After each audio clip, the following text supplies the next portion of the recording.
Baik, Assalamualaikum warahmatullahi wabarakatuh. Waalaikumsalam warahmatullahi wabarakatuh. Warahmatullahi wabarakatuh. Salam sejahtera bagi kita semua. Salam, Om Swastiastu, Namo Buddhaya, salam kebajikan. Yang terhormat Saudara Jasmi, selaku Ketua Umum Himpunan Mahasiswa Teknik Sipil Universitas Teguh Umar. Yang terhormat Saudara Fahrul Razi, selaku Ketua Himpunan Mahasiswa Teknik Sipil Universitas Tanjung Pura. Yang terhormat Saudari Sania Alfiani, selaku Kepala Bidang Pendidikan Himpunan Mahasiswa Teknik Sipil Universitas Teguh Umar. Yang kami hormati Saudara Fikri Rahmanto. Yang kami hormati Saudara Tansa Ewanul Amal, yang tergabung ke dalam Workaholic Team Universitas Tanjung Pura selaku pemateri kita pada hari ini. Serta tak lupa kepada seluruh peserta roadshow bedah karya kompetisi dengan pokok pembahasan tender competition yang tidak dapat saya sebutkan satu persatu. Baiklah, sebelum acara roadshow bedah karya kompetisi ini dibuka, perkenalkan, saya Ridwan, selaku moderator kali ini, yang akan memandu acara dari awal hingga akhir. Selanjutnya, saya akan membacakan susunan acara kita pada hari ini. Untuk yang pertama, pembukaan. Yang kedua, pemaparan materi oleh narasumber. Yang ketiga, diskusi tanya-jawab selama 10 menit. Dan yang terakhir, penutup. Baik, langsung saja kita buka kegiatan dari Himpunan Mahasiswa Teknik Sipil Universitas Teguh Umar dengan pokok pembahasan tender competition dengan mengucap basmalah. Bismillahirrahmanirrahim. Baik, teman-teman semua, memasuki acara inti, yakni penyampaian materi sekaligus diskusi tanya-jawab, yang nantinya setiap peserta dapat memberikan pertanyaan kepada pemateri kita hari ini. Sebelumnya, terima kasih sekali lagi kepada teman-teman yang telah berhadir pada acara kali ini. Dan saya ucapkan terima kasih juga kepada para pemateri kita yang sudah bersedia mengisi acara pada hari ini. Kita langsung panggilkan saja pemateri kita, Workaholic Team. Apakah sudah memasuki Zoom? Sudah. Baik. Baiklah. Di layar kita sudah tertera CV dari pemateri kita hari ini.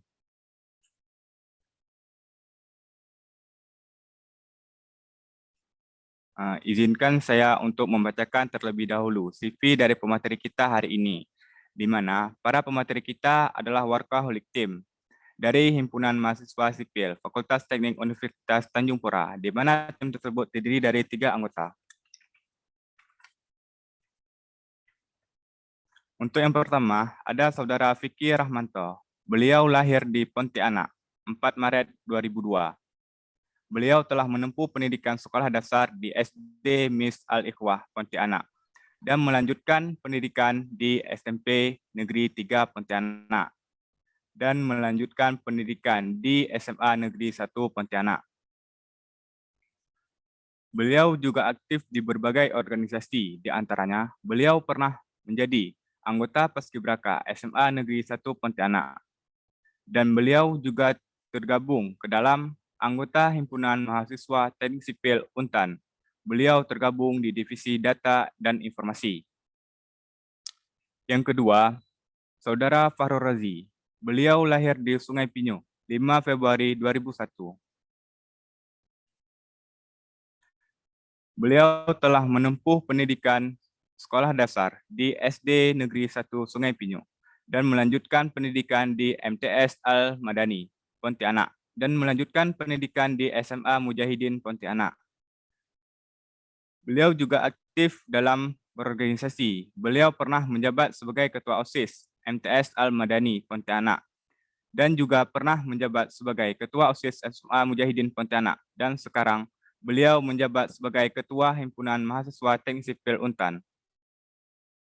Beliau juga ahli dalam public speaking dan juga memiliki hobi berolahraga.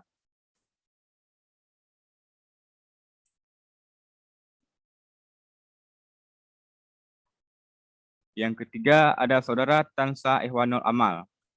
Beliau lahir di Pontianak 9 Agustus 2001. Adapun riwayat pendidikan beliau menempuh pendidikan sekolah dasar di SD Negeri 22 Pontianak dan melanjutkan pendidikan di SMP Negeri 2 Pontianak dan melanjutkan pendidikan di SMA Negeri 2 Pontianak. Beliau juga aktif dalam berorganisasi. Beliau pernah menjadi anggota PMR SMP Negeri 1 Pontianak dan juga pernah menjadi anggota OSIS SMA Negeri 2 Pontianak dan juga pernah menjadi Wakil Ketua MPK Divisi A SMA Negeri 2 Pontianak. Beliau juga ahli dalam menguasai beberapa aplikasi, di antaranya AutoCAD, SOP 2000, Microsoft Project, Etaps, dan memiliki hobi belajar dan membaca buku.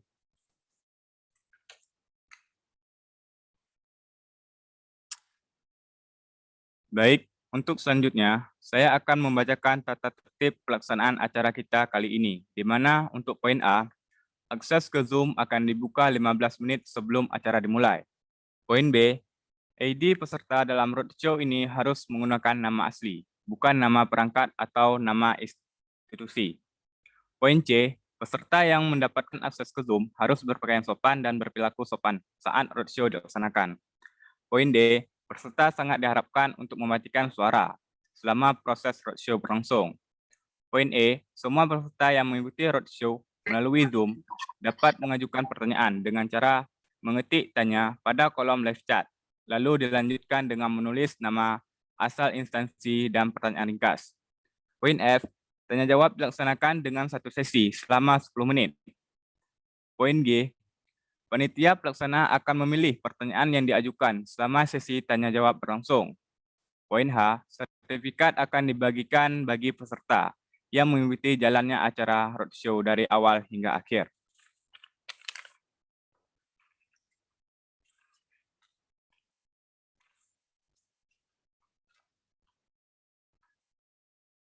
Demikianlah tata tertib acara kita kali ini yang harus diikuti.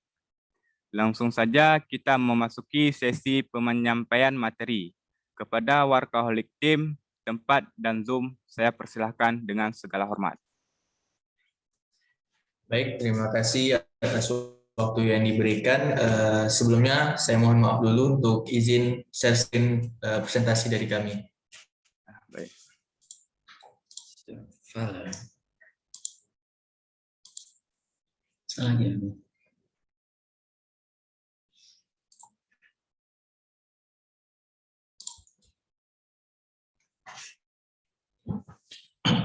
Baik, terima kasih. Saya buka dulu. Assalamualaikum warahmatullahi wabarakatuh. Terima kasih atas waktu yang sudah diberikan. Pada kesempatan ini kami dari tim Workaholic hanya ingin berbagi ilmu, berbagi pengalaman, dan melihatkan hasil dari karya kami pada saat mengikuti kompetisi tender. Sebelumnya saya ingin bercerita dulu bahwa tim ini terbentuk dari pada saat ada keinginan dari kami bertiga untuk mengikuti sebuah ajang kompetisi. Nah, dari niat untuk coba-coba tadi, akhirnya terciptalah sebuah karya ini yang kami hasilkan berupa dokumen penawaran tender. Dan alhamdulillahnya kami berhasil untuk menjadi finalis di dalam ajang perlombaan tersebut, yaitu di Lomba Rancang Bangun National Tender Competition di Udayana pada tahun 2021. Mungkin saya langsung saja masuk kepada materi, yaitu bedah karya National Tender Competition dari tim Workaholic. Sebelumnya kami ingin memberitahu dulu apa sih National Tender Competition itu. Nah, National Tender Competition merupakan ajang kompetisi untuk menyusun dokumen penawaran pembangunan yang diperuntukkan untuk mengikuti lelang proyek konstruksi. Di dokumen penawaran dibuat dengan melakukan estimasi terhadap rencana proyek. Dalam estimasi tersebut dilakukan perhitungan nilai dan besarnya biaya yang mesti disediakan untuk menyelesaikan proyek tersebut. Nah, maksud dari kompetisi ini yaitu untuk melatih para calon-calon engineer sipil, para calon yang berprofesi di dalam dunia teknik sipil untuk bisa menyusun dokumen penawaran proyek dan memberi gambaran kepada calon-calon engineer sipil mengenai tahapan-tahapan dalam pelaksanaan tender tersebut dan juga apa saja isi dari dokumen-dokumen tender tersebut, walaupun tidak sama persis dengan dokumen penawaran yang sesungguhnya. Selanjutnya yaitu jenis-jenis dari konsentrasi kompetisi tender. Nah, di dalam kompetisi tender itu terdapat dua konsentrasi. Penawaran tender memiliki banyak dokumen yang harus disusun untuk mendukung kontraktor proyek dalam melaksanakan pekerjaan dan juga sebagai legalitas untuk memberikan kepercayaan owner terhadap kontraktor yang akan menangani pekerjaannya. Nah, seperti yang saya bilang tadi, terdapat dua konsentrasi, yaitu di dalam kompetisi tender itu ada konsentrasinya kepada volume pekerjaan dan ada pada biaya proyek. Nah, kedua elemen ini menjadi faktor penting dalam dokumen tender. Biaya ini, untuk faktor biaya itu menjadi faktor penting dikarenakan terkait kepada budget yang dianggarkan oleh owner proyek. Sedangkan volume terkait kepada perhitungan yang harus teliti dan rasional. Maka dari itu, ajang kompetisi tender yang konsentrasinya kepada volume pekerjaan sudah disediakan harga yang digunakan. Nah, sedangkan konsentrasinya yang kepada biaya, maka volumenya yang sudah disediakan. Baik, kita langsung saja masuk kepada dokumen-dokumen apa saja yang ada di dalam dokumen penawaran tender. Yang pertama yaitu ada dokumen administrasi. Dokumen administrasi merupakan kelengkapan dokumen untuk memenuhi persyaratan pada saat mengikuti penawaran tender. Dokumen-dokumen tersebut merupakan syarat-syarat yang ditentukan oleh pihak panitia penyelenggara perlombaan. Adapun isi dari dokumen administrasi yaitu yang pertama, lembar pengesahan, kedua data diri peserta dan dosen pembimbing, surat pernyataan ketua tim, surat keterangan mahasiswa aktif, scan KTM anggota tim, scan bukti pembayaran pendaftaran lomba, dan dokumen-dokumen lainnya sesuai dengan persyaratan yang diminta oleh panitia. Nah, dari dokumen-dokumen administrasi yang saya sebutkan tadi, itu merupakan dokumen yang harus kami lengkapi dari panitia penyelenggara perlombaan yang kami ikuti kemarin. Nah, dokumen-dokumen administrasi ini bisa saja berubah dan bisa saja bertambah atau dikurangi pada ajang-ajang perlombaan yang lain. Itu menyesuaikan dengan perlombaan yang diikuti. Mungkin kita langsung saja melihat bagaimana isi dari dokumen-dokumen tersebut. Yang pertama saya lihatkan yaitu lembar pengesahan dokumen penawaran. Nah, di dalam lembar pengesahan ini yaitu memiliki profil dari timnya, tim yang mengikuti ajang perlombaan dan ketua tim. Jadi di dalam tender tersebut walaupun ada 3 orang, dia harus dikomandoi atau diketuai oleh 1 orang. Nah, sebagai penanggung jawab lah istilahnya di dalam perlombaan, di dalam tim tersebut. Nah, di dalam lembar pengesahan ini terdapat biodata ketua tim. Nah, kemudian dosen pembimbing yang membimbing selama perlombaan berlangsung. Kemudian yang kedua yaitu biodata. Biodata tim yaitu yang berisi nama perguruan tinggi, alamat, serta nomor teleponnya. Kemudian biodata dari dosen pembimbing maupun dari anggota-anggota timnya. Oke, selanjutnya yaitu surat pernyataan ketua. Nah, di dalam surat pernyataan ketua ini yaitu berisi pernyataan dari ketua tim atas keaslian dari dokumen yang dibikin atau yang disusun. Nah, dokumen yang disusun ini harus asli disusun oleh yang bersangkutan. Artinya belum pernah diikutsertakan di dalam lomba apapun sebelumnya. Jadi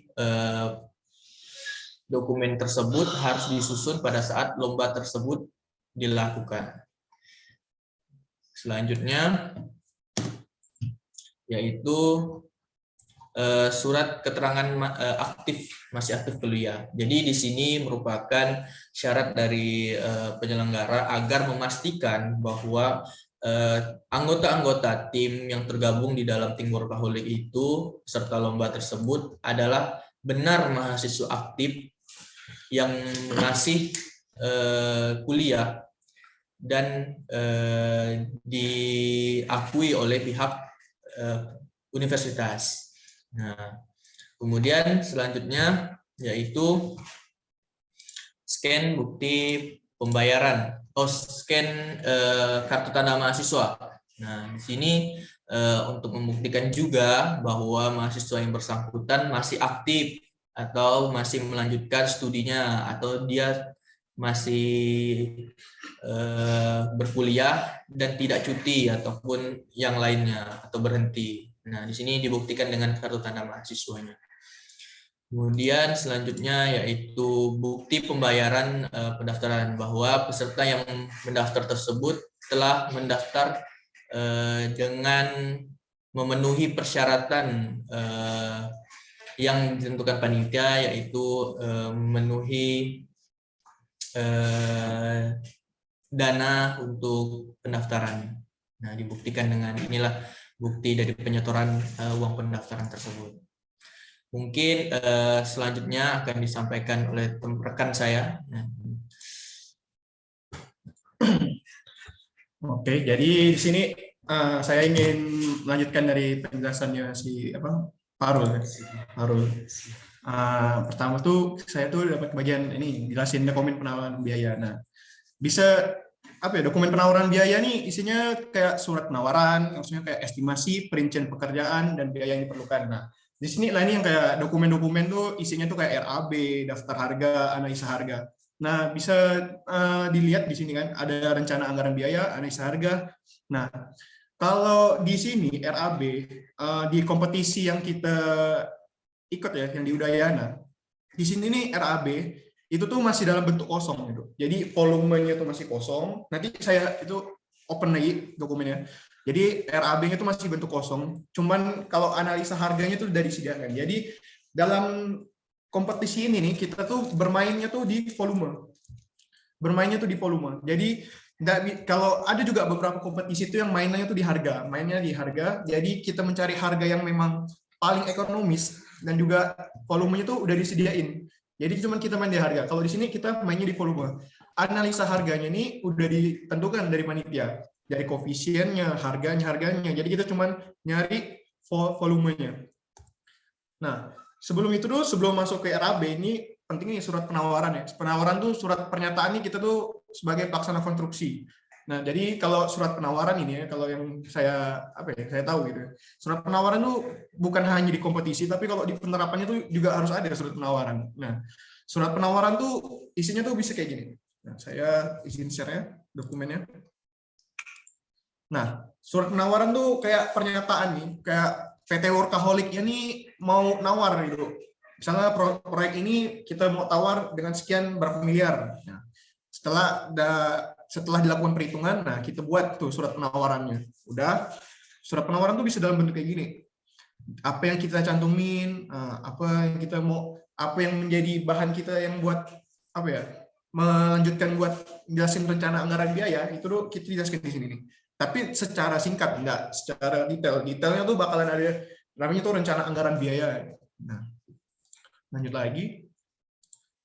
Nah, rencana anggaran biaya. Nah, rencana anggaran biaya itu isinya perincian pekerjaan dalam proyek konstruksi yang kita lakukan, dan apa biayanya tuh, setiap satuan pekerjaannya. Nah, di RAB ini kita tuh mengerjakan gedung kantor camat Payangan di Bali, itu 2 lantai, itu kita hitung volumenya. Jadi perhitungan volume itu tuh kita tuh menggunakan metode masih kayak Excel itu, manual. Jadi dengan adanya gambar kerja yang disediakan dari panitia itu sangat berguna ya. Kalau kita mau masukin gambar kerjanya ke kayak sebenarnya perhitungan volume itu tuh nggak harus pakai Excel gitu. Bisa juga pakai aplikasi yang memudahkan gitu. Namun mengingat dengan waktu, kita nggak mungkin bisa ngimport semuanya itu ke dalam SketchUp, atau SketchUp juga bisa untuk menghitung volume. Nah, nggak bisa dalam waktu cepat, makanya kita gunakan rencana kerja gambar kerjanya tuh. Nah, gambar kerjanya itu dikasih dalam PDF. Nah, kita import dulu PDF jadi AutoCAD. Nah, kita hitung berapa tuh ukuran-ukurannya, huruf-hurufnya gitu. Nah, setelah itu kita lihat dari dokumen RAB kita. Nah, di RAB ini, nah di sini kan ada nih jelas nih volumenya berapa, satuannya berapa. Nah, contohnya itu tuh kayak pekerjaan pembersihan lokasi gitu kan, pembersihan lokasi site. Nah, di sini nih sebelumnya itu tuh analisa harga ini nih, harga satuan. Ya, saya coret dulu. Nah, untuk bagian harga satuan ini nih sudah disediakan dari panitia sebelumnya. Nah, itu kalau mau ikut lomba tender itu, jadi kita tuh harus prepare gitu. Mau hitung ini siap, hitung ini siap. Jadi enggak hanya kita tahu lomba ini nih, lomba yang saya ikutin ngitung volume aja, harga enggak gitu. Enggak semuanya gitu. Jadi di lomba-lomba lain itu tuh analisa harga juga diperhitungkan, dan ada juga yang volumenya diperhitungkan. Jadi bisa dua kemungkinan. Volumenya ada dan volumenya enggak ada. Nah, kalau volumenya ada, ini biasanya tuh analisa harganya yang enggak ada. Itu yang kita cari itu. Itu agak lebih sulit ya daripada kalau enggak ada volume. Kalau enggak ada volumenya. Nah, kalau volume ini di perhitungan volume, kita bermainnya tuh di volume. Nah, lalu dari bermain di volume, kita kalikan dengan harga satuan yang mereka buat. Jadi kita mau nyari ekonomisnya tuh dari metode macam mana kita ngerjakannya ini gitu. Nah, saya kasih contoh cara ngitung volume ya ke adik-adik abang-abang atau adik-adik yang belum tahu. Nah, contohnya tuh ini gambar kerja yang dari mereka.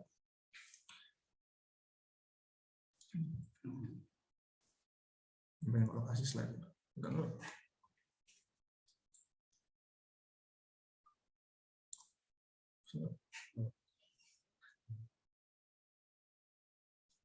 Nah,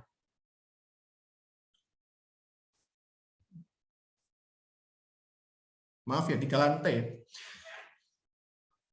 Nah, kalau bisa dilihat di sini ya, misalnya kita tadi mau ngerancanain volume perhitungan pembersihan lahan. Nah, pembersihan lahan tuh kalau kita hitung tuh di bagian bangunannya aja.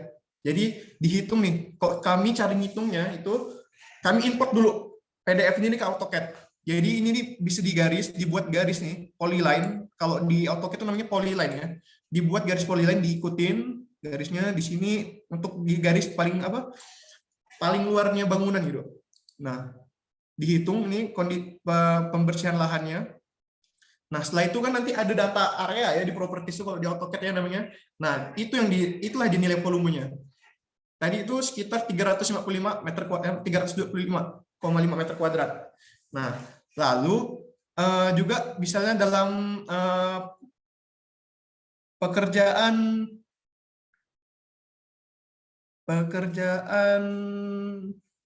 bekisting ya. Kalau pekerjaan bekisting itu loh, kita lihat dari gambar potongannya, gambar pondasi misalnya, bekisting pondasi. Bekisting pondasi bekisting balok misalnya, balok. Nih bagian sini nih. Nah, kita hitung tuh bagian yang terluarnya aja. Misalnya balok kan gini, kotak gitu kan, kotak. Nah, yang dihitung tuh ini dikalikan dengan total panjangnya aja di sini. Nah, habis itu kalau bekisting itu, kalau kami cara menghitung volume bekisting itu buat menghemat pekerjaannya, standarnya itu 70% dari lantai paling bawah, lantai sebelumnya itu tuh bisa dipakai lagi di lantai atasnya. Jadi itu untuk menekan biaya pekerjaannya. Nah, untuk menekan biayanya tuh 70% dari bawah kita taruh di atas. Itu 70%. Itu udah standarnya 70% tuh. Jadi nggak bisa kayak 75 tuh, nggak bisa. Itu minimal maksimal tuh 70% dari volume di bawah sini ini bisa dipakai di lantai atas tuh. Nah, lanjut lagi ya kita. Dan juga saya bisa katakan juga ya RAB ini sebenarnya apa ya? RAB itu senjata utama. Maksudnya senjata utama dari lomba ini. Jadi tapi kalau RAB-nya mantap, tapi kalau kelengkapan administrasinya enggak, sama juga nggak bisa lolos gitu masuk ke finalnya. Nah, jadi sebelum RAB-nya mantap, lengkapin dulu administrasinya. Misalnya RAB-nya, lalu untuk rencana anggaran biaya juga ini, nilainya tuh harga biayanya ketika udah dimasukin dalam BOQ tuh namanya rekapan pekerjaannya. Jadi udah direkap, ditotalin harganya, itu tuh nggak boleh melebihi HPS ataupun kurang. Boleh melebihi kalau kita tuh mempunyai alasan yang ada kewajaran biayanya di situ. Jadi itu tuh kita harus mencari alasannya lagi. Alangkah lebih baiknya kalau kita tuh bisa di bawah HPS, harga perkiraan sendirinya, sekitar 10%. Sekitar 10% dari HPS-nya itu tuh udah kayak sangat wajar menurut saya di dalam bentuk penawaran. Nah, tapi di RAB ini sendiri enggak serta-merta ini senjata utamanya, juga ada penjadwalan. Penjadwalan ini sangat sangat menentukan lah kan. Kalau dia ini selesainya kapan, ini bakalan selesai kapan, dan dengan duit yang RAB yang saya dapatkan ini, apakah ini cocok nih dengan jadwalnya? Apakah ini nih cuma main-main dia? Apakah ini nih wajar dengan waktu yang sekian dengan metode yang digunakan? Nah, apakah itu rasional sebenarnya antara cocokan harga dengan penjadwalannya? Gitu. Nah, sekarang kita masuk ke analisa harga satuan pekerjaan. Nah, analisa harga satuan pekerjaan ini itu tuh isinya tuh yang kayak kalau kalian tahu tuh kayak gini ya. Saya langsung masuk ke dokumennya aja biar nyaman. Nah, ini kalau kalian belajar P3K ya namanya kok. Di sini P3K, perencanaan pelaksanaan proyek konstruksi. Nah, di sini analisa harga satuan pekerjaannya. Nah, di sini nih kalau mau kita cari tahu ini nih sumbernya ini nih. Kalau kami cari-cari itu sumbernya tuh dari itu Permen PUPR nomor 28 tahun 2016. Nah, dan di sini nih kan karena gedung kan di Permen PUPR tuh ada berbagai banyak ya analisa harga tuh dari bangunan-bangunan tuh Pak. Kalau gedung itu tuh, kalau kalian mau misalnya kalian nih ikut lomba tender, lalu nggak ada analisa harga. Nah, analisa harga kalau buat gedung itu tuh namanya tuh cipta karya di Permen PUPR nomor 28 tahun 2016. Nah, Permen PUPR nomor 28 tahun 2016. Nah, di situ tuh udah ada loh kayak tabel-tabel kayak gini, tinggal koefisiennya. Volume. Harga satuannya. Jadi di situ lah tuh kalian bermain harga satuannya. Harganya tuh sekian, mau cari yang paling murah ataupun dengan produktivitas yang sama dengan di Cipta Karya. Karena di Cipta Karya tuh kayak udah disandari gitu koefisiennya. Nah, dari analisa harga satuan pekerjaan nih, dari kalau kalian lihat di koefisien itu, nah koefisien itu tuh kayak melambangkan kayak itu tuh misalnya nih dalam pemasangan kayak boplang. Nah, ini koefisiennya tuh pekerjaannya 0,1, 0,1. Nah, kayu baloknya 0,012. Nah, kalau pada tenaga kerja itu analisa harga satuan pekerjaan untuk koefisien yang di tenaga kerja, nah itu tuh kayak produktivitas pekerjanya untuk mengerjakan. Nah, nanti ini soal produktivitas nih nanti ini dijelaskan oleh rekan saya nanti. Dia tuh dari koefisien ini analisa harga satuan pekerjaan ini bisa dikonversikan menjadi kayak ada waktunya. Jadi misalnya kalau ini kan 1 meter boplang nih dengan pekerjaannya 0,1 hari dalam satu meter aja tuh pekerja tuh bisa mengerjakan dalam 0,1 hari. Nah, jadi itu nanti dengan jumlah pekerja yang diatur dari kita, maksudnya yang dibutuhkan sesuai dengan target harinya nanti itu di penjadwalannya. Intinya nanti koefisien ini nih bakalan berguna banget lah buat penjadwalan. Nanti dijelaskan sama rekan saya.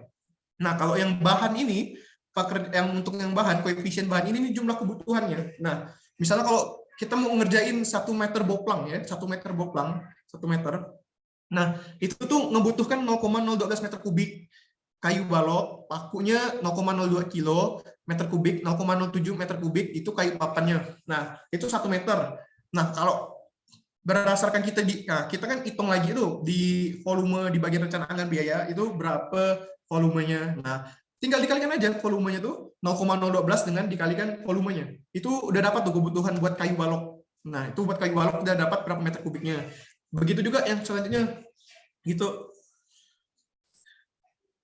Lalu lanjut lagi. Nah, daftar harga satuan. Nah, di sini kan apa ya? Daftar harga satuan nih isinya kayak ya list lah gitu. Kayak list harga-harganya yang udah kita dapat.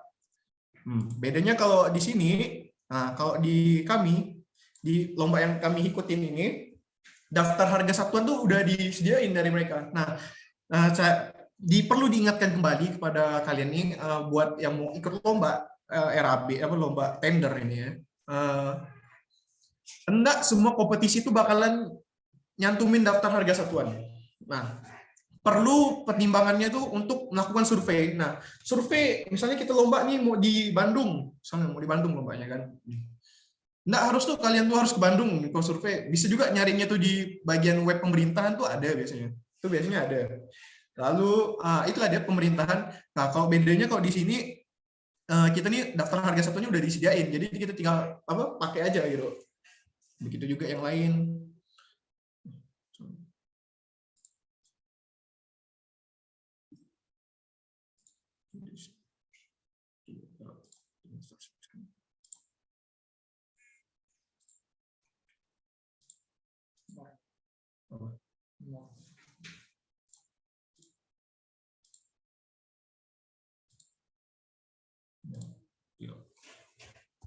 Nah, sekarang kita masuk ke bagian dokumen teknisnya.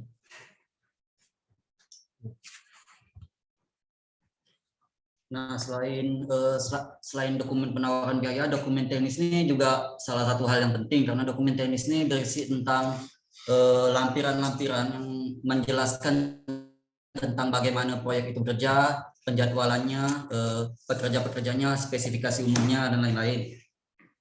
Jadi bisa dibilang dokumen teknis ini sebagai pedoman kontraktor dalam bekerja, pedoman project manager, project konsultannya, dan juga sebagai pegangan untuk pemilik. Biasanya dokumen teknis ini berisi site layout, struktur organisasi, perencanaan K3LH, dan jadwal pelaksanaan. Jadwal pelaksanaan seperti jadwal material, alat, dan tenaga kerja hingga rencana mutu. Nah, pertama untuk site layout. Site layout merupakan gambaran secara umum dalam bentuk gambar kerja seperti denah proyek yang dikerjakan. Nah, maksudnya di sini site layout tuh berisi info lokasi di mana proyek itu dijalankan, daerah-daerah sekitarnya berada di sektor mana, habis itu kestrategisan lokasi tempat proyek itu berjalan, dan lain-lain. Site layout ini sudah disediakan oleh penyedia lombanya, jadi kami tidak perlu buat site layoutnya.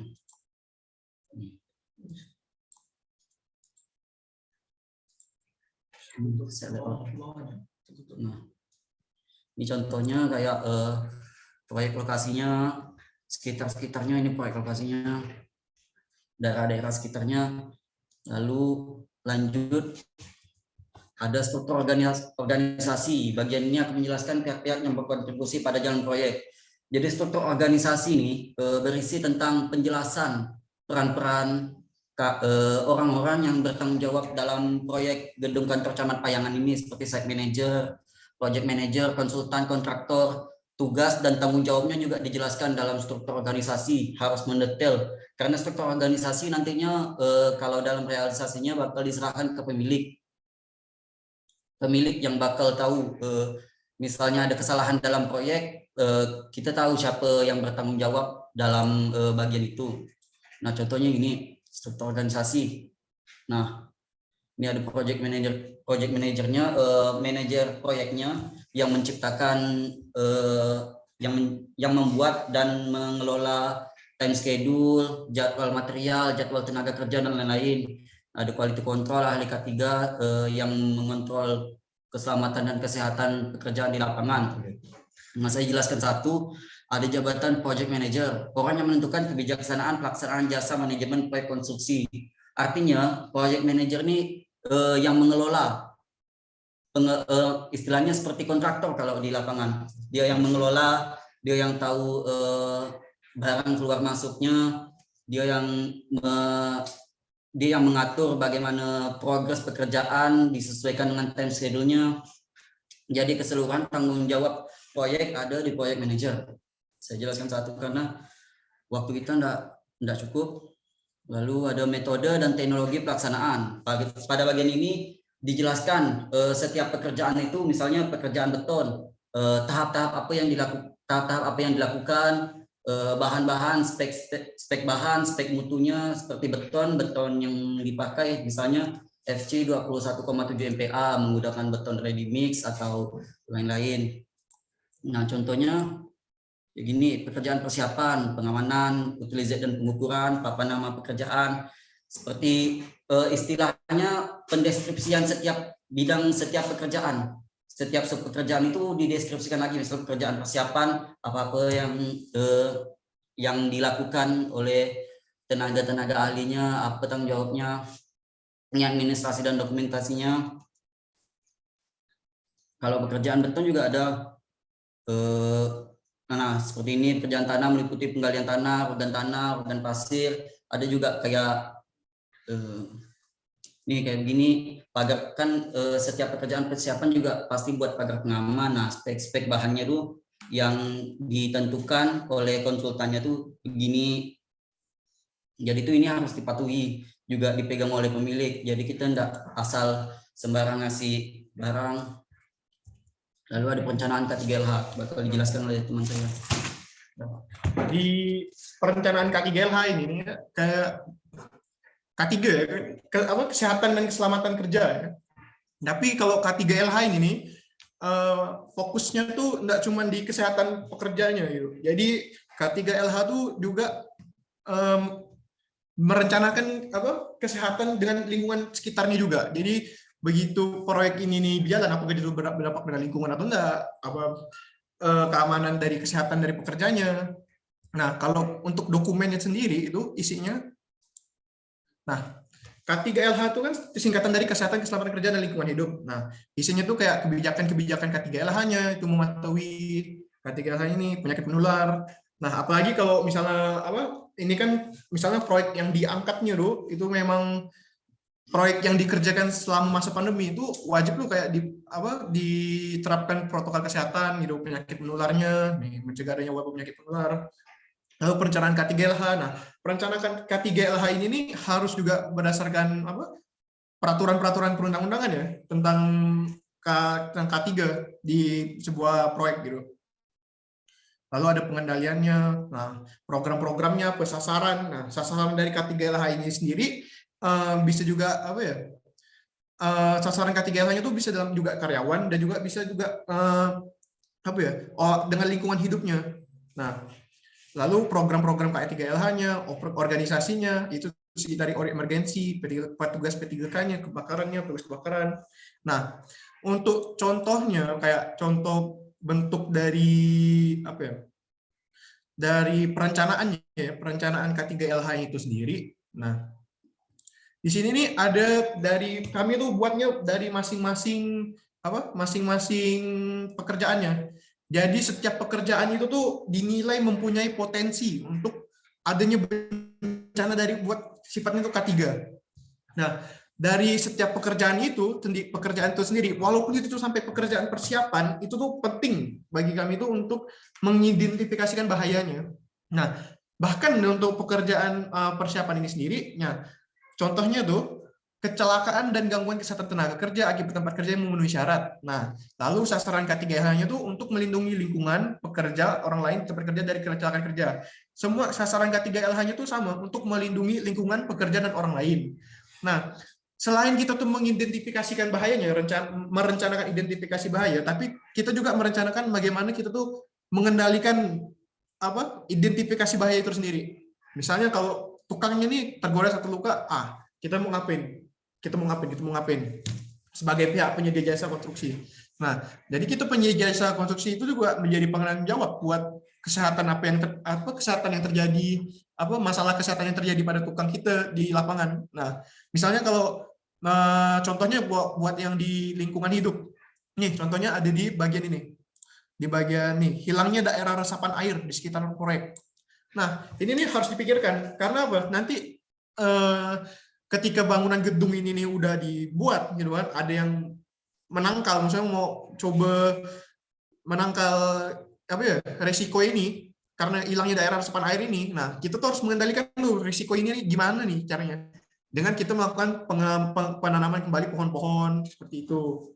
Nah, lalu ada juga yang kecelakaan akibat pengendalian lalu lintas yang kurang baik. Itu tuh kita harus memang K3LH ini sepele ya kalau kita lihat ya, kalau dibandingkan dengan apa dengan RAB kelihatan itu sepele, tapi ini penting. Jadi itu harus ada K3LH ini. Memang persyaratannya memang harus ada. Dan juga kalau di penerapan pun harus ada juga. Oke. Nah, untuk rencana mutu nanti kawan saya jelasin. Pada bagian ini berisikan informasi kegiatan yang akan dilakukan dan strategi perencanaannya. Jadi kayak pedoman-pedoman hukum yang kami gunakan tuh apa. Nanti juga yang paling penting di rencana mutu ini adalah daftar simaknya. Daftar simak bakal diserahkan ke pemilik. Nah, rencana mutu tuh isinya, nah ini informasi kegiatan. Rencana mutu ini sebenarnya kurang lebih dengan metode dan teknologi pelaksanaan. Cuman yang ini lebih diserahkan ke pemilik. Jadi ada informasi kegiatannya, berapa nilai kontraknya, nama penyedia jasanya. Habis itu ini peraturan-peraturan yang digunakan sebagai pedoman teknis untuk tentang membuat untuk dasar membuat ASAP, dasar membuat K3LH dan lain-lain. Habis itu juga nih, nah ini daftar simaknya. Daftar simak ini salah satu yang paling penting karena dengan daftar simak ini pemilik memastikan penyedia jasa tuh udah memberi apa yang udah tertulis dalam kontrak belum, seperti identitas pemilik perusahaannya, seperti daftar isinya, RMK-nya, jadwal pelaksanaan, RAB. Biasanya kan di kontrak tertulis dalam surat penawaran apa sebagai penyedia jasa kami menawarkan atau membuat seperti jadwal pelaksanaan, RAB, dan dari daftar simak inilah pemilik memastikan semua yang diterima, semua yang ditawarkan oleh penyedia jasa itu diterima oleh pemilik. Nah, lanjut. Ada penjadwal proyek, termasuk dalam pembagian yang sangat penting dari dokumen. Nah, selain RAB, penjadwalan proyek ini menjadi salah satu kunci utama dari lomba ini karena penilaiannya sangat besar. Dari penjadwalan proyek inilah kita bisa lihat kapan mulai, kapan kegiatan kritisnya, kapan selesai proyeknya, kegiatan-kegiatan apa aja yang mepet, barang-barang yang masuk. Nanti penjadwalan proyek ini diawali oleh jadwal pelaksanaan, bakal diikuti oleh jadwal material, tenaga kerja, lalu jadwal alat. Nah, penjadwalan proyek kami saya langsung jelaskan di Excel saja. Nah, di sini bisa kita lihat. Saya contohkan satu, ada pekerjaan persiapan, pembuatan papan nama kegiatan, pemasangan bopeng, dan pembersihan lokasi site. Nah, ini didapat dari RAB dengan jumlah harganya, maka sebelum menyusun jadwal pelaksanaan, RAB sudah harus dibuat untuk menentukan jumlah harganya. Nah, di sini juga diketahui ada bobot pekerjaannya. Nah, apa itu bobot pekerjaan? Cuman informasi buat sekedar yang nggak tahu, bobot pekerjaan ini semacam progres pekerjaannya. Jadi misalnya ini 0,046% pada pembuatan papan nama kegiatan. Nah, jadi kalau pembuatan papan nama kegiatan ini udah selesai, berarti 0,046% ini dari 100% kegiatan proyek sudah selesai dilaksanakan. Dari bobot pekerjaan inilah progres pekerjaan proyek itu dapat dikelola oleh project manager. Makanya penjadwalan ini sangat penting. Nah, bagaimana perhitungan untuk bobot pekerjaannya? Sebenarnya cukup simpel. Dari jumlah harga dari per pekerjaan dibagi jumlah harga total dari semua pekerjaan dikali 100%. Nih, jumlah harganya. Nanti didapatlah bobot pekerjaannya. Nah, dari bobot pekerjaan ini bakal dibagi rata dengan minggu-minggu pekerjaannya, berapa lama pekerjaannya. Ini kami mengetahui ada kan di sini terlihat ada yang warna hijau ini maksudnya jangka waktu pelaksanaan proyeknya, misal pekerjaan persiapan jangka waktunya 2 minggu. Sebenarnya ada 2 macam untuk menghitung, bisa diketahui jumlah pekerjanya dulu, baru bisa ditentukan jangka waktunya, atau yang kedua tentukan jangka waktunya dulu, baru tentukan jumlah pekerjanya. Nah, untuk yang pekerjaan pembuatan papan nama butuh 1 minggu karena bobotnya segini. Saya coba jelaskan yang ini. Pembuatan lantai kerja untuk fondasi biasanya sebelum fondasi. Nah, di sini terlihat bobot pekerjaannya 0,223, sedangkan jangka waktu pengerjaannya ada 2 minggu. Nah, bobot yang tadi ini dibagi rata per jangka pekerjaan. Ini kalau kami dibagi 2. Sebenarnya terserah mau kalian maksimalkan di minggu pertama, lalu minimalkan di minggu kedua, atau kalian minimalkan di minggu pertama, lalu maksimalkan di minggu kedua, tidak apa-apa, asal pembagian bobotnya itu sesuai. Nah, dari bobot-bobot itu bakal dibuat progres rencana mingguannya di bawah. Progres rencana mingguan dan progres rencana kumulatif mingguan. Nah, progres rencana mingguan ini didapat dari total pekerjaan, total bobot pekerjaan yang sudah selesai di minggu itu. Misalnya kan untuk minggu pertama, berarti harusnya jumlahnya semua pekerjaan yang selesai di minggu pertama. Nah, di sini ada pembuatan papan nama kegiatan dan pekerjaan pembersihan lokasi site. Didapatlah 0,49%. Jadi dalam 1 minggu, di minggu ke-1 0,49% pekerjaan telah selesai. Nah, progres rencana kumulatif mingguan ini progres rencana yang telah selesai selama proyek berlangsung. Saya contohkan di minggu kedua.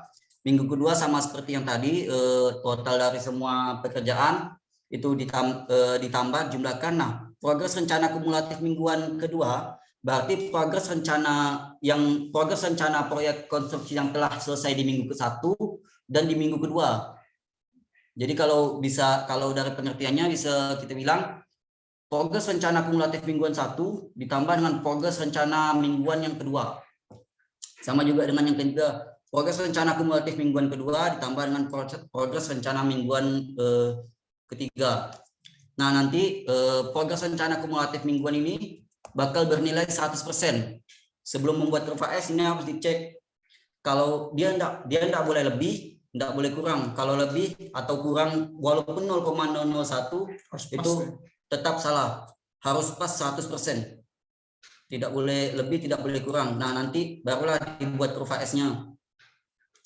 Nah, kira-kira begini. Sebenarnya ini bisa lebih bagus lagi kalau ini biasanya di unhide, di hide atau unhide kerjaannya. Di hide pekerjaan sub pekerjaannya.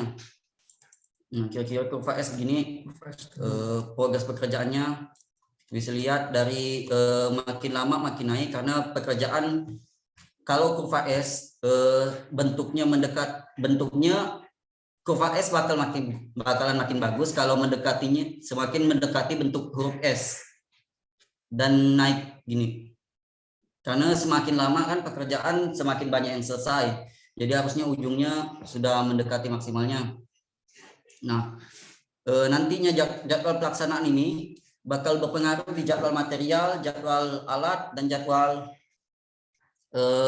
tenaga kerja. Nah, lanjut ke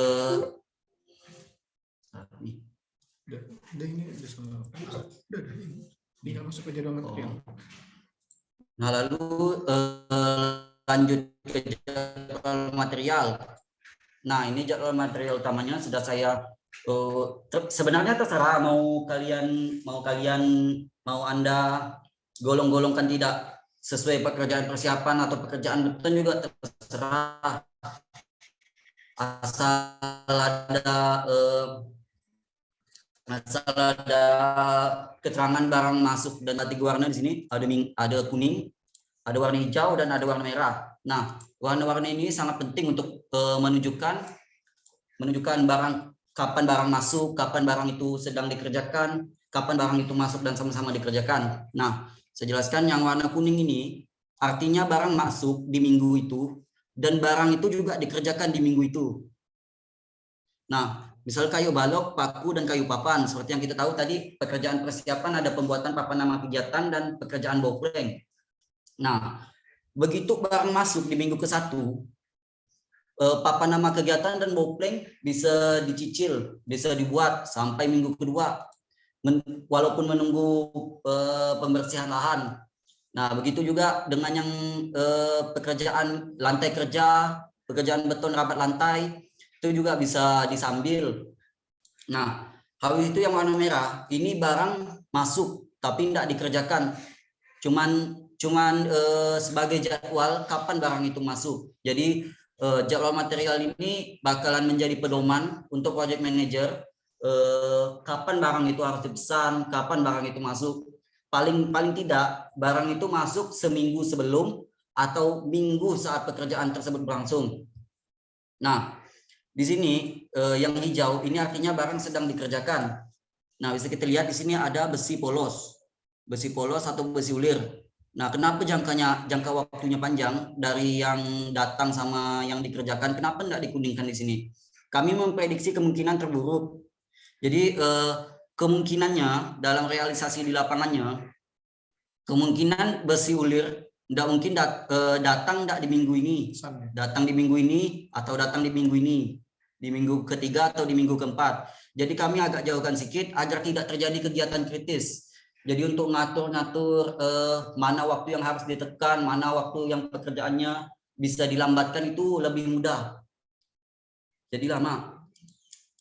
Sebenarnya bisa lebih kurang. Cuma untuk realisasi di lapangannya takutnya berbeda. Soalnya kan kalau realisasi di lapangannya biasanya pesan hari ini datangnya mungkin lusa atau minggu depan, biasanya begitu. Nah, sama juga pekerjaan ini disesuaikan dengan jadwal pelaksanaan tadi. Jadi adanya jadwal pelaksanaan itu membantu semua jadwal pelaksanaan, jadwal material, jadwal alat, dan jadwal tenaga kerja. Lanjut ke jadwal tenaga kerja. Nah, jadwal tenaga jadwal peralatan. Jadwal peralatan sini artinya kapan barang itu dipinjam atau kapan barang itu digunakan. Nah, kita kan tahu banyak peralatan seperti yang digunakan seperti kuas, seperti sekop atau seperti palu. Nah, kami tidak memasukkan itu karena kami pikir tukang pasti memiliki semua barang itu. Jadi yang kami masukkan dalam siklusnya itu barang-barang yang kira-kira tidak ada atau barang-barang yang kira-kira perlu disewa seperti teodolit, genset, dan pompa air. Ini kan minggu ke-1, minggu kedua saat pekerjaan persiapan. Teodolit untuk leveling bauplengnya, genset dan pompa air ini satu sinergi. Jadi kan pembersihan lahan itu kemungkinan ada pohon-pohon yang ganggu atau ada lahan basah. Jadi namanya pembersihan lahan ya semuanya harus steril. Jadi air juga harus steril. Dari situ cangkul yang di pekerjaan fondasi juga arko, mod demo alat pancang karena kami menggunakan ini pel. Jadi kami menggunakan mod demo alat pancang 120 ton. Nah, ini ada jadwal tenaga kerja. Seperti yang saya jelaskan tadi, jadwal ada dua cara perhitungan jadwal. Satu, Anda tentukan dulu jangka waktu pekerjaannya, baru bisa jumlahnya. Atau dua, Anda bisa menentukan jumlah pekerjaannya dulu, baru kita bisa tahu jadwal pekerjaannya. Nah, saya coba di satu perhitungan itu untuk bopeng. Bopeng kan biasanya di minggu ke-1, minggu kedua. Nah, koefisien pekerja bopeng berdasarkan ASAP itu 0,1. Koefisien kepala tukangnya 0,1. Volume bopengnya 89 meter. Nah, kalau kita lihat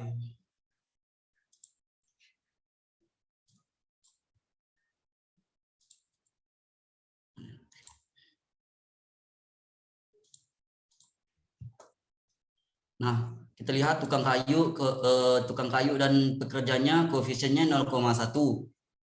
Nah, ini pekerjaan untuk 1 meter bawah plank. Jadi karena volumenya 89 meter, maka rumusnya 8 volume dikali koefisien pekerja dibagi jumlah pekerja, barulah dapatkan harinya 0,89 atau sekitar 1 hari. Makanya bisa kita lihat dari sini, dari kurva S-nya.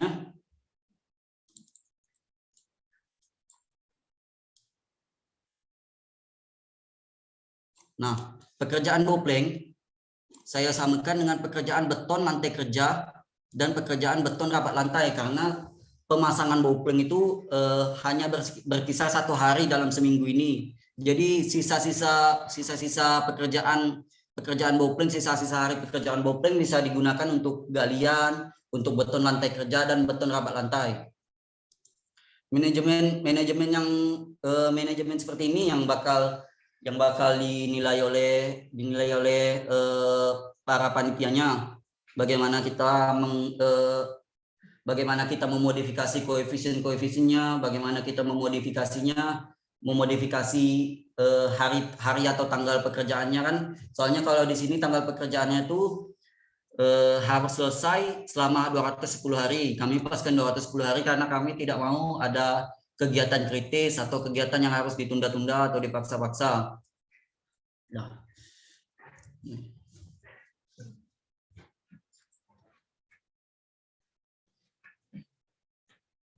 Baik, mungkin itulah sekian pemaparan dari kami mengenai tentang National Tender Competition, dan itulah tadi yang kami buka adalah karya kami selama kami mengikuti ajang kompetisi ini, hasil karya yang kami hasilkan. Mungkin itu dapat istilahnya memberi gambaran lah kepada rekan-rekan semuanya mengenai bagaimana sih dokumen-dokumen dalam perlombaan tender tersebut.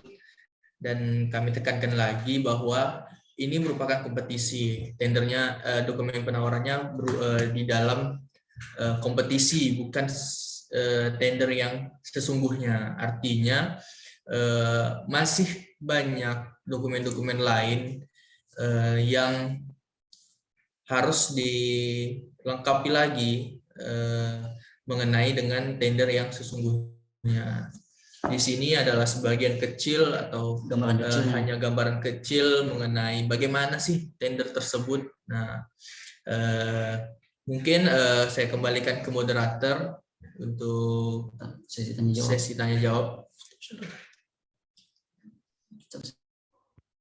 Baik, terima kasih kepada para pemateri atas materi yang telah disampaikan.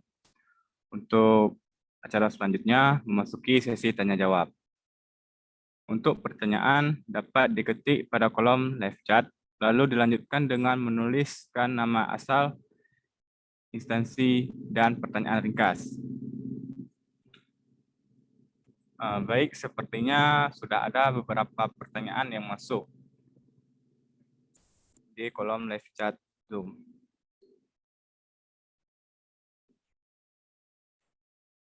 Baik, saya akan membacakan untuk pertanyaan pertama dari Saudari Sania Alfiani. Saudari Sania bertanya, untuk penilaian dalam tender competition, selain aspek efisiensi dan efektivitas metode konstruksi dan rap, apakah ada aspek penilaian lainnya yang bisa diterapkan dalam kompetisi tersebut? Oke, saya coba bantu jawab. Ya, baik. Dari pertanyaannya Kak Sania Alfiani, makasih udah nanya. Jadi aspek efisiensi dan efektivitas ya, tadi memang kami jelaskannya apa ya, kayak memang efisiensi dan efektivitas tuh memang jadi momok utama ya dari lomba ini.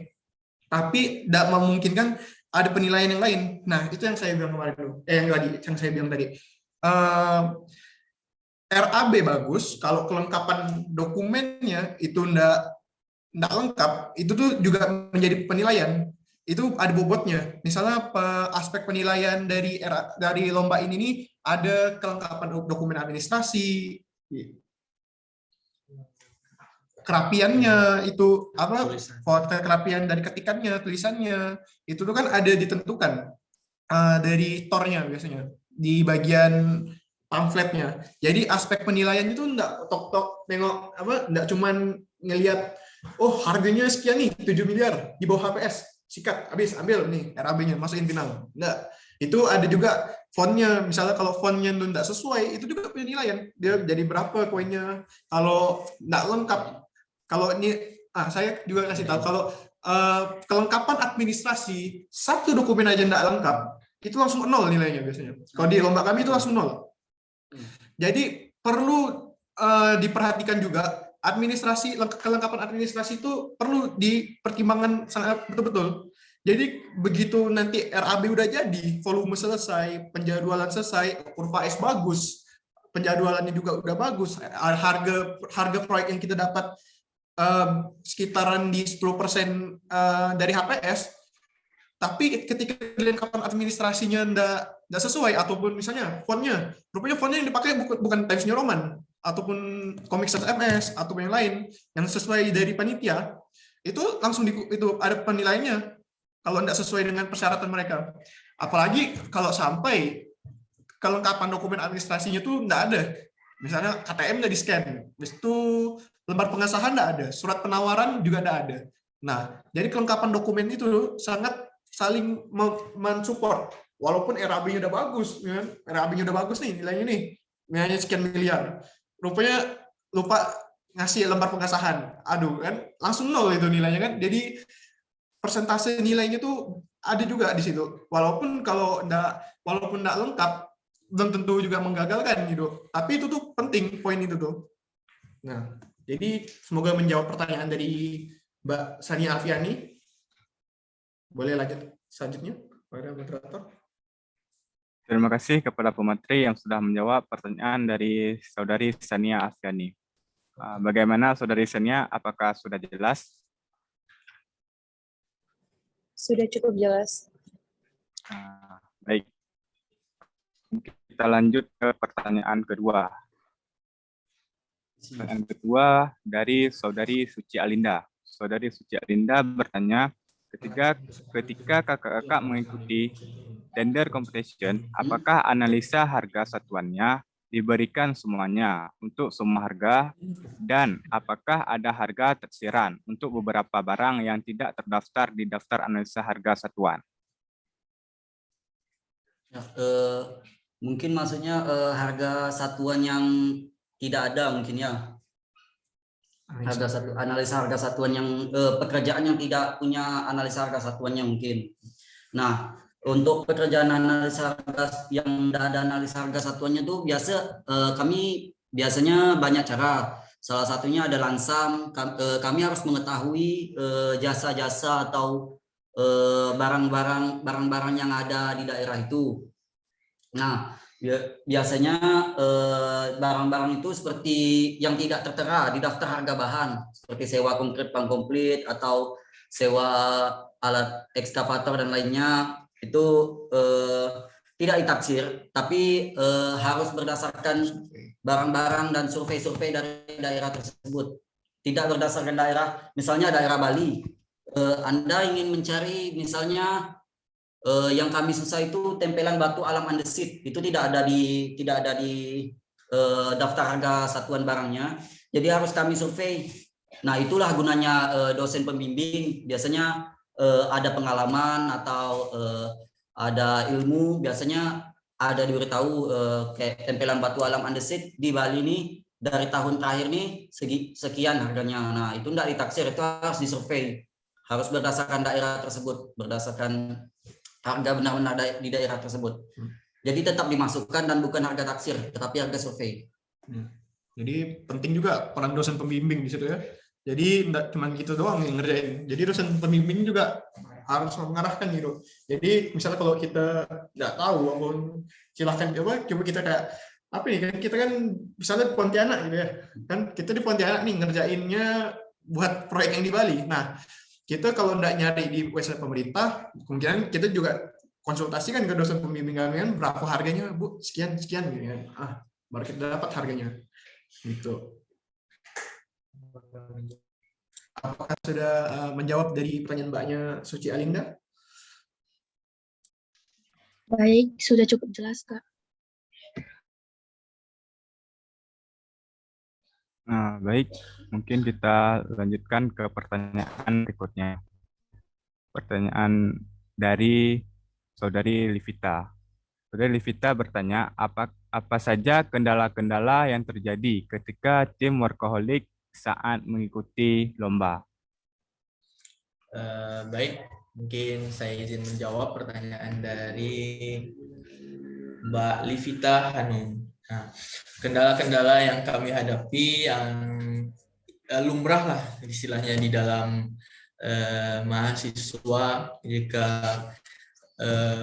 mengikuti ajang perlombaan yang dihadapkan di antara kuliah dan di antara lomba. Nah, mungkin ini bisa menjawab juga pertanyaan dari Mbak Desi Fitriani sekaligus ya.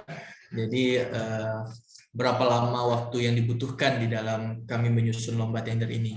Nah, kendalanya yaitu menyesuaikan jam kuliah dengan waktu kapan kami mengerjakan.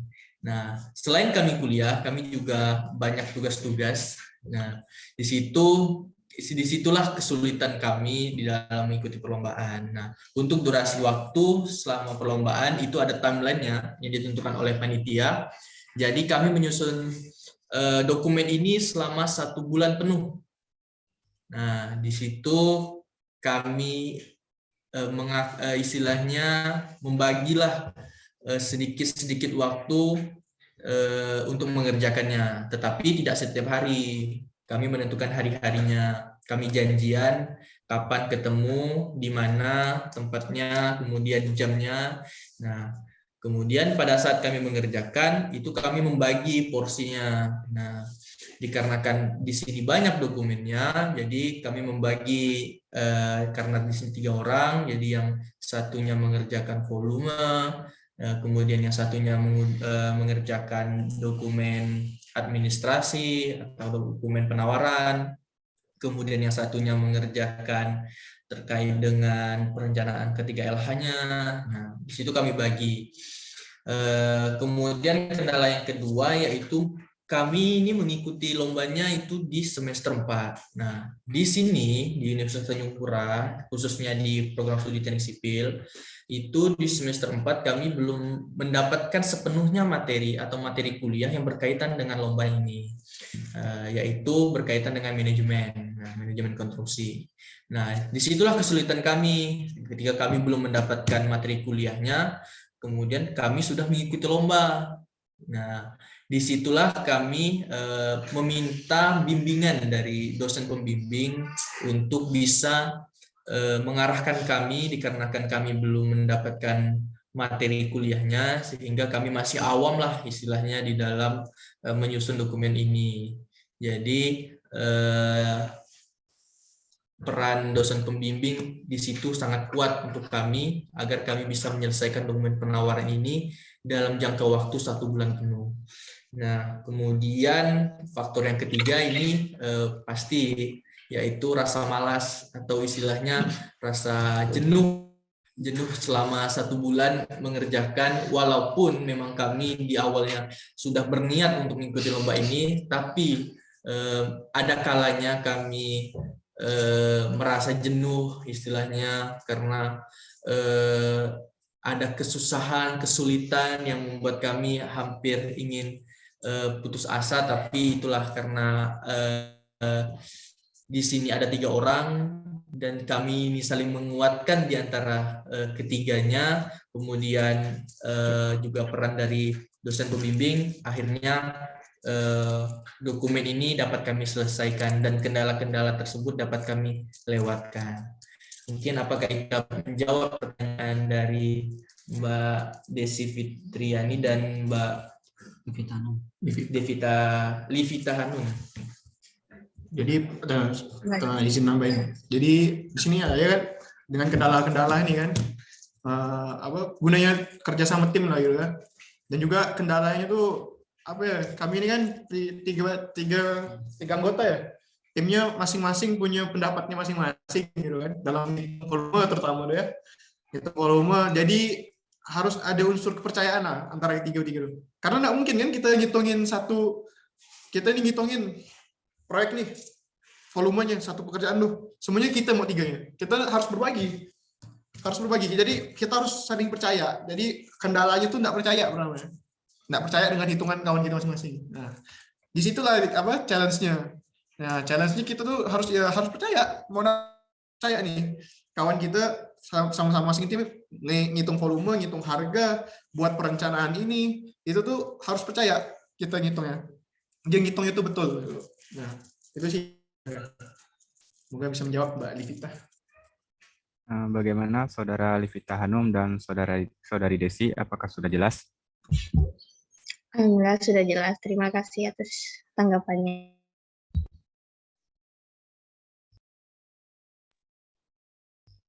Baik, kita masuk ke pertanyaan berikutnya. Ada pertanyaan dari Saudara Surya Perdana. Saudara Surya bertanya, ketika merencanakan jadwal pelaksanaan, apakah ada metode tertentu yang tim workaholic gunakan? Mungkin bisa langsung dijawab. Jadi saya mau izin jawab. Dalam merencanakan jadwal pelaksanaan kami itu sebenarnya itu juga ada pengalaman dari dosen. Jadi dosen biasanya kami minta saran dari dosen, biasanya pekerjaan persiapan wajarnya berapa minggu, untuk pekerjaan pondasi dan pasir wajarnya berapa hari atau berapa minggu. Tapi kalau untuk metode itu tuh seperti yang saya jelaskan tadi, itu ada dua. Jika Anda mengetahui jumlah pekerjanya dan Anda ingin mencari harinya, itu bisa dicari melalui dengan perhitungan koefisien tadi seperti yang saya jelaskan pada perhitungan jadwal untuk bowplank. Nah, yang kedua, jika Anda tahu jumlah harinya tetapi Anda tidak tahu jumlah pekerjanya, nah itu bisa dengan volume dibagi harinya, nanti dapat jumlah pekerjanya. Berapa jumlah pekerja yang dibutuhkan untuk melakukan pekerjaan itu atau menyelesaikan pekerjaan tersebut dalam jangka waktu yang telah diketahui. Kira-kira itu salah satu metode kami dalam menghitung. Bukan salah satu, tapi semuanya. Apakah sudah menjawab dari pertanyaan Mbak Surya Perdana? Abang. Bagaimana Saudara Surya, apakah sudah jelas? Saudara Surya?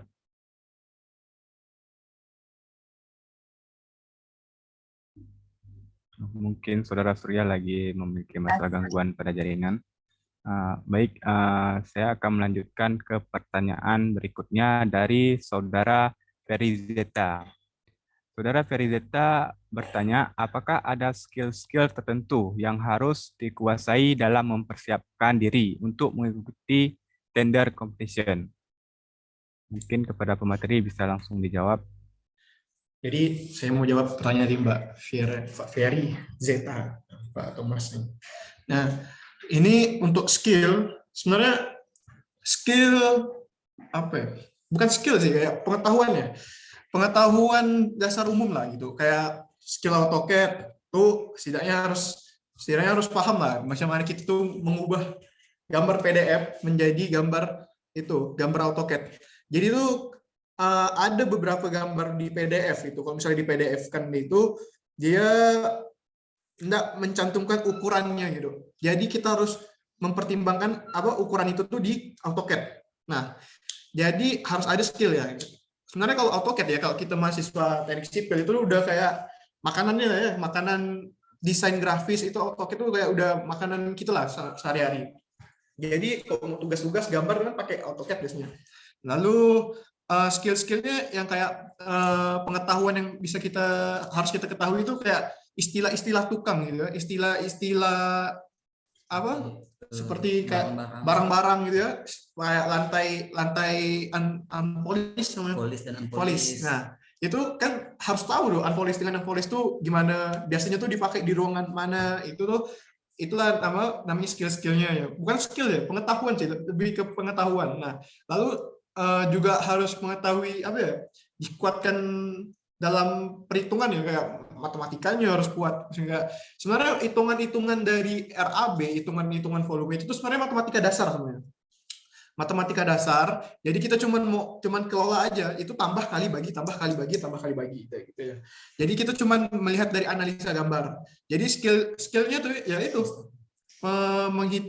menghitung dari volumenya. Jadi kita harus skill analisa gambar gitu tuh dipermainkan di situ. Ada apa di pekerjaan persiapan ini, ada apa di situ. Terkadang nah ini terkadang juga di RAB yang disediakan panitia BOQ di RAB yang disediakan panitia itu hendak mencantumkan pekerjaan yang ada di gambar. Nah, di situ kalau dari panitia kami itu tuh bisa dicantumkan dengan membuktikan apa yang ada itu.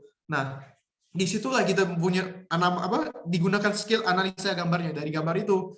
Misalnya nih kalau kita analisis gambar fondasi gitu kan, di RAB-nya nggak ada kerjaan galian, tapi ada kerjaan beton. Nah, itu kan nggak masuk akal ya, kita kayak hal-hal umumnya gitu. Nah, itulah pentingnya skill analisa gambar. Mungkin ada tambahan lagi dari teman-teman saya. Untuk salah satu yang penting kan seperti yang kita tahu itu penjadwalan proyek. Nah, penjadwalan proyek bakal lebih mudah kalau Anda bisa mengetahui atau menjalankan aplikasi yang namanya Microsoft Project.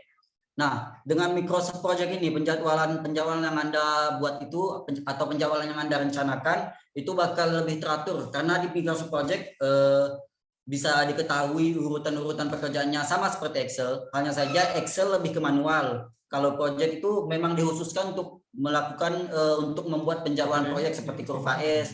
Nah, di Microsoft Project kita bisa merencanakan Microsoft Project, Anda bisa tahu seperti jadwal pekerjaannya, pengalokasian materialnya, alatnya, dan pengalokasian tenaga kerjanya di minggu keberapa, bahkan lebih detail bisa sampai hari keberapa, hari apa, dan volume yang digunakan, volume untuk pekerjaan itu, volume setiap bahannya.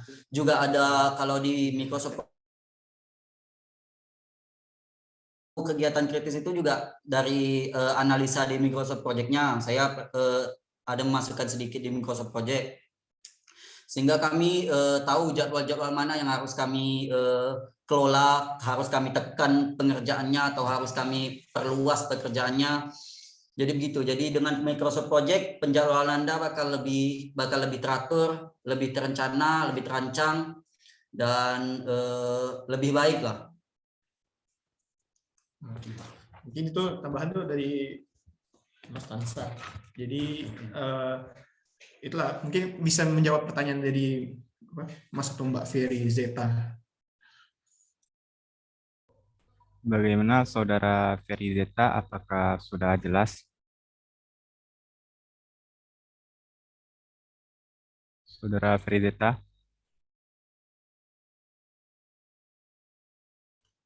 Oke, mungkin kita lanjutkan ke pertanyaan terakhir dari Doni Salim. Saudara Doni Salim bertanya terkait TKDN. Apakah ada cara tertentu untuk menghitung TKDN tersebut? Dikarenakan sepengetahuan saya, TKDN merupakan suatu hal yang wajib dilampirkan jika ingin mengikuti tender sekarang. Apakah terdapat cara dalam menghitung TKDN tersebut?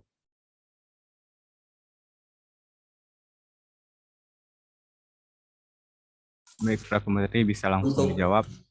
Untuk perhitungan TKDN sendiri kami tidak menghitung TKDN karena dalam konstruksi kami, dalam perlombaan ini kami tidak wajib melampirkan perhitungan TKDN. Ya, yang wajib dilampirkan seperti dokumen yang kami jelaskan, dokumen penawaran biaya, dokumen administrasi, dan dokumen penawaran teknis. Jadi untuk masalah TKDN sendiri kami kurang tahu karena tidak ada juga dilampirkan.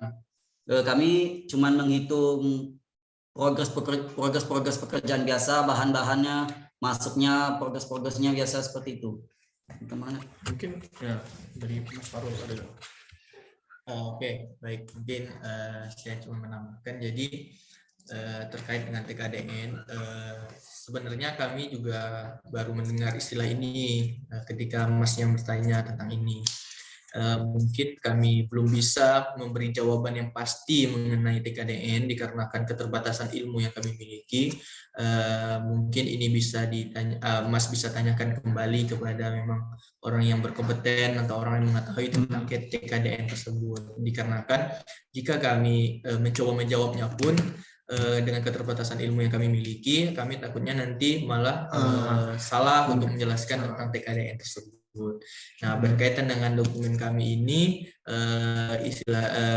dokumen yang kami susun ini sudah kami berdasarkan dengan arahan dari dosen pembimbing yang kami miliki. Nah, di dalam mungkin tadi belum ada disinggung, jadi di dalam perlombaan ini ada masanya kita bisa bertanya kepada panitia. Nah, di situ adalah sesi azwizing. Ya. Nah, di sisi advising itu, disitulah kita bisa bertanya kepada panitia mengenai hal-hal yang mungkin kita tidak tahu atau hal-hal yang mungkin istilahnya menjanggal di dalam dokumen yang kita terima sebelumnya. Nah, di situ mungkin nanti ketika memang Masnya tahu bahwa TKDN itu wajib dilampirkan di dalam tender, nanti mungkin Mas bisa tanyakan di dalam sesi azwizing itu apakah TKDN harus dilampirkan, nah, agar di saat dalam menyusun dokumen tersebut langkah-langkahnya tidak salah. Nah, di dalam masa azwizing tersebutlah kita bisa bertanya, kita bisa menanyakan hal-hal apa saja yang memang penting untuk dilampirkan di dalam dokumen tersebut, walaupun di awalnya kita sudah mendapatkan urutan-urutan dokumen-dokumen yang harus kita lampirkan di dalam dokumen penawaran yang kita miliki. Mungkin itu sedikit yang bisa saya sampaikan untuk menjawab pertanyaan dari Mas Doni Salman ya.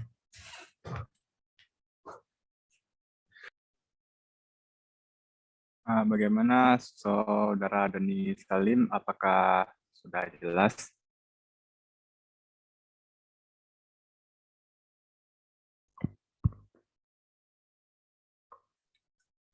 Siap, terima Dengan- kasih atas penjelasannya. Sudah cukup jelas, Bang. Oke.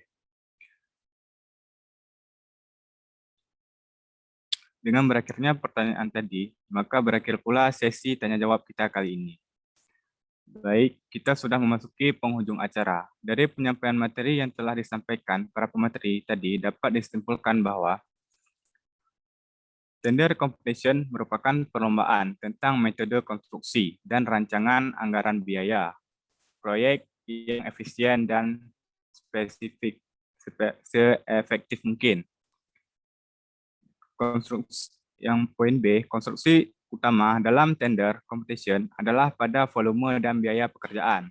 Dan untuk poin C, dengan mengikuti tender competition, selain pengalaman, kita juga dapat melatih skill kita dari bidang ke teknik sipilan, sehingga diharapkan melalui kompetisi ini kita dapat mempersiapkan diri untuk menjadi calon engineering sipil yang berkompeten. Sekali lagi, saya ucapkan terima kasih kepada pemateri yang memaparkan materi serta diskusi yang luar biasa. Semoga hasil diskusi pengetahuan, wawasan, dan informasi baru bagi teman-teman yang telah mengikuti kegiatan kali ini. Serta saya ucapkan terima kasih kepada rekan-rekan panitia yang telah menyusun acara roadshow pada hari ini.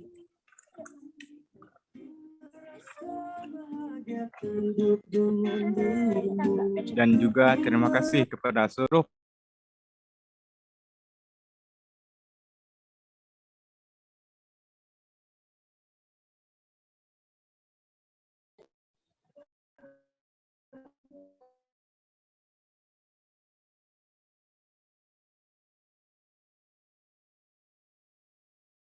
dari tadi, Kak. Sampailah kita di akhir acara. Saya Ridwan, selaku moderator pada hari, mohon maaf apabila ada tutur kata yang kurang berkenan di hati.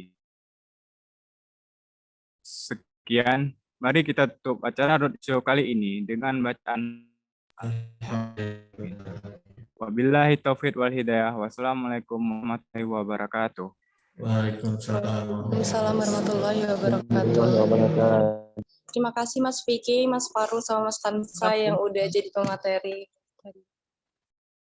Yuk, sama-sama. Terima kasih juga atas kesempatannya. Di unmute dari tadi, Kak. Pas